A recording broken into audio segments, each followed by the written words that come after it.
Okay, so today we're going to be working on an activity called the periodic table activity. And so if you go to your class, and this is the same for chemistry pre-AP or regular chemistry, I'm just going to click on this one. And we're going to go to alchemy.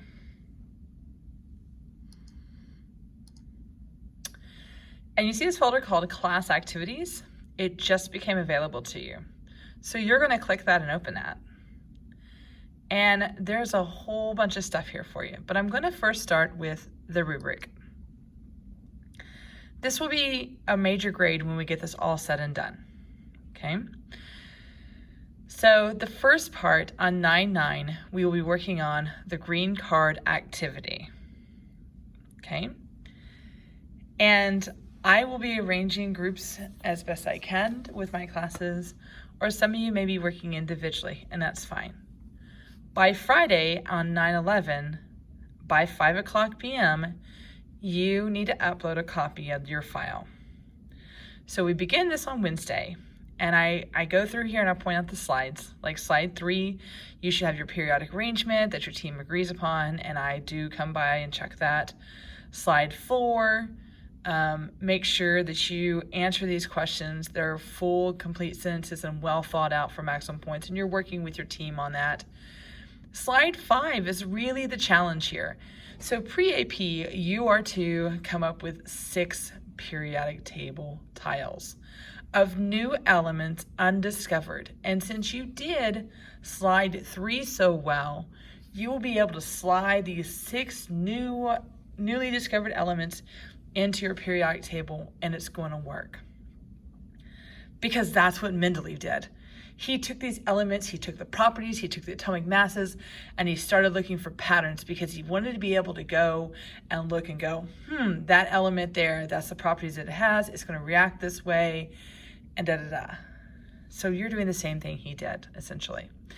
Academic, so my regular classes, 4, 5, and 6, you will be doing only 3 of those cards. Make sure you take your 3 new elements or your 6 new elements, depending on which class you're in, and you do put those on slide 3 where they belong. That part is worth 35 points.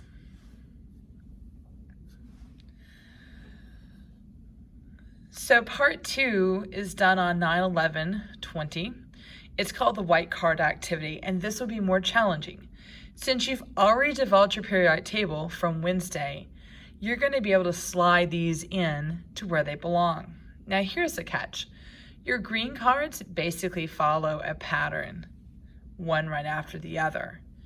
However, the white cards skip around a lot. So just be aware, you're going to have some gaps there. And you're going to have to think about where to put those at as well. So slide 10, you're going to copy what you had from slide 3 from the previous day, and you're going to put on slide 10, and it should have the additional cards you predicted from earlier. Slide 11 is really your work zone for your white cards, and you need to really look at them and look for the same kind of trends you saw with the green cards. Once you have that, you're going to slide the white cards in with your green cards. You're going to have some struggles, I promise you, and it's going to be okay. Because the reason we're doing this is so we can really understand that tool that we have in our classroom. But I also don't want you to think that that giant thing on my wall is the only way of doing this. And again, we're gonna predict some more elements, and this one might be a little more challenging because they're not one after another. But I have complete confidence you're gonna find patterns here. And then slide those cards in. And give us your last final reflection. And then 16 reminds you to upload your slideshow by Friday. Okay, that's worth 30 points. So with this activity, if you click here on the periodic table activity, you're going to find your slideshow that you're working off of. Now mine's going to look a little bit different than yours. Okay.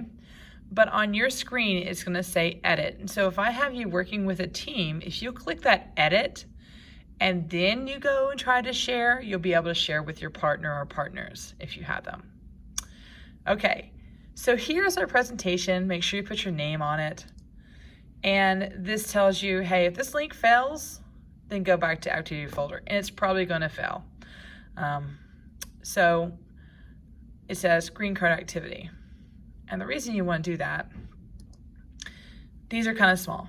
So if I go here and I back it up to class activities, there is this one called Brewster Green Cards Periodic Table Activity.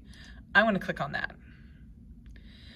This gives me my green cards in a little bit larger format. So if you're working with a partner, I would suggest having one person with this screen and one person with this screen. Because now I can go through and go, what do I see here? Okay, I've got these numbers here. I've got these properties. Well, how can we arrange this? And that's what you and your team have to decide on, is how you're going to arrange that.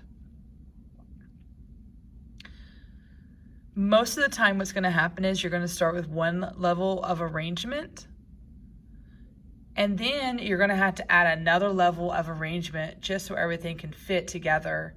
And it's kind of like a roadmap where it flows from one to the other, okay?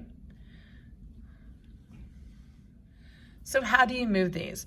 Well, this is designed so they're actually clickable and they're movable. And so as you start doing this, if you and your partner are starting to go, okay, well, I think those two go together and these two are in a group over here, you can start moving these and arranging these as you see fit and start building your periodic table, okay? So here are the questions that you'll be answering. Make sure you answer these to the full complete value that they are. And then here are your cards that you'll be using. You'll be able to type on these. Just copy and paste them back onto your slide 3.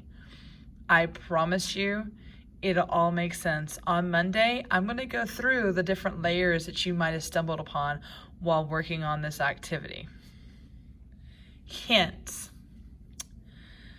So if you're still like, I just don't know what to do, let's start with this one, number 4. This one has a very special vocab word on it, inert. There are 2 other cards besides this one that uses that term. Go find those cards. They belong together. Then see if you can figure out which cards go in front of these numbers. Now, it's not all based on atomic mass, because those properties are all going to end up together too. So you're going to see where we have colors that end up together, or metalloids that end up together, metals are all grouped together, non-metals are grouped together. Do not think there's one solution to this. I've had some really awesome students who came up with a secondary solution and it worked. Again, this is so that we can understand how the periodic table is constructed. I look forward to seeing your projects.